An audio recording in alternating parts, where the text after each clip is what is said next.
Tourism സാംസ്കാരിക മന്ത്രിയായി ചുമതലയേറ്റ പി.സി. വിഷ്ണുനാഥിന് കുണ്ടറയിലെ കോൺഗ്രസ് പ്രവർത്തകർ സ്വീകരണം നൽകി. തഴുത്തലയിൽ നിന്നും ആരംഭിച്ച സ്വീകരണം കുണ്ടറ വേലുത്തമ്പി സ്മാരകത്തിൽ സമാപിച്ചു. വൻ ജനാവലിയാണ് മന്ത്രിയെ സ്വീകരിക്കാനെത്തിയത്.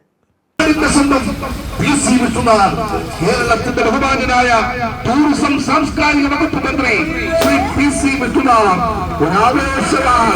ഒരു ആകാശമായി ഇതാ ഈ വഴിത്താരകളിലൂടെ കടന്നു വരികയാണ്. കൊല്ലം ജില്ലയിലെ ഈ കഴിഞ്ഞ തെരഞ്ഞെടുപ്പിന്റെ കൈപിടിച്ചുയർത്തി അങ്ങകലെ മന്ത്രിയായി ചുമതലയേറ്റ ശേഷം കുണ്ടറയിലെത്തിയ പി.സി. വിഷ്ണുനാഥിന് തഴുത്തലയിൽ ആവേശോജ്വല സ്വീകരണം. മൂവർണ്ണ കൊടികളും വർണ്ണ ബലൂണുകളും വാദ്യമേളങ്ങളും ആരവങ്ങളും നാടിനെ ഉത്സവഛായയിലാക്കി.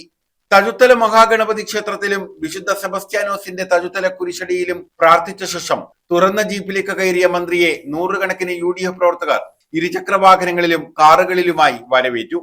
തൊഴിലാളികൾ മുദ്രാവാക്യം വിളിച്ചും ഹാരാർപ്പണം നടത്തിയും മന്ത്രിയെ സ്വീകരിച്ചു. കുരീപ്പള്ളി, മൊയ്തീൻമുക്ക, പെരുമ്പുഴ, ആശുപത്രിമുക്ക, മുക്കട, ഇളമ്പള്ളൂർ എന്നിവിടങ്ങളിലും മന്ത്രിയെ സ്വീകരിക്കാൻ വൻ ജനാവലിയെത്തി. ഒരു ആകാശമായി വിജയത്തിന്റെ പടയൊരുക്കി പടപ്പാട്ടിയൊക്കെ പടകാഹളം മുഴക്കി ഇതാ കണ്ണനല്ലൂരിന്റെ ഹൃദയഭൂമിയിലേക്ക് കടന്നു വരികയാണ്. അധികാര സാരഥ്യത്തിലേക്ക് വളർത്തിയെടുത്ത ഈ നാടിന്റെ വികസനത്തിന്റെ വിശ്വാസത്തിന്റെ ഇതിഹാസ നായകൻ പി.സി. വിഷ്ണുനാഥ്. സ്വീകരണ ശേഷം മന്ത്രി പ്രവർത്തകരെ അഭിസംബോധന ചെയ്തു.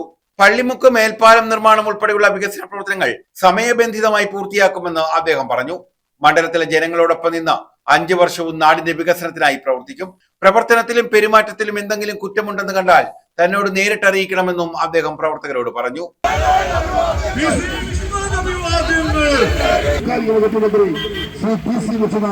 ഇളമ്പള്ളൂരിലെ സ്വീകരണത്തിന് ശേഷം MLA ഓഫീസിലെത്തി കേക്ക് മുറിച്ച് പ്രവർത്തകരുമായി ആഹ്ലാദം പങ്കുവച്ചു. ജില്ലാ പഞ്ചായത്ത് അംഗം ഫൈസൽ കുളപ്പാടം, UDF നിയോജകമണ്ഡലം ചെയർമാൻ കുരീപ്പള്ളി സലീം, ബ്ലോക്ക് പ്രസിഡന്റുമാരായ AL നിസാമുദ്ദീൻ, രാജു ഡി പണിക്കർ, നേതാക്കളായ E Azad, KRV Sahajan, K Baburajan, K Surendran, M Thomas Kutty തുടങ്ങിയവർ നേതൃത്വം നൽകി.